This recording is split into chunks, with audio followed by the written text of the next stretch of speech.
Hà Phu lên đời.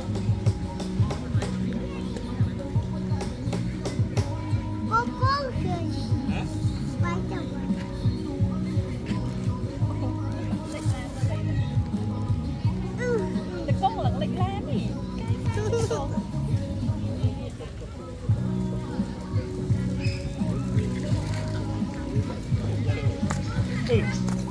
Ê.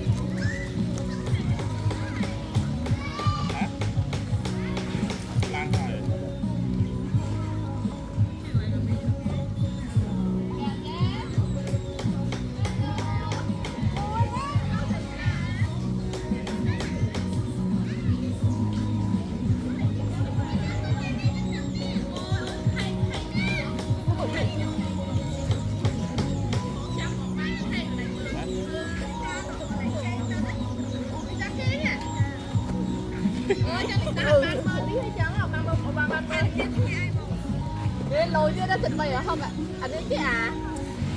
Anh ấy này Insta à? Ồ Insta là những cắn rất hot mà ngon này. On đi. Bi. Chịu chặt tay thôi. Bi. Con lên bánh bao này con.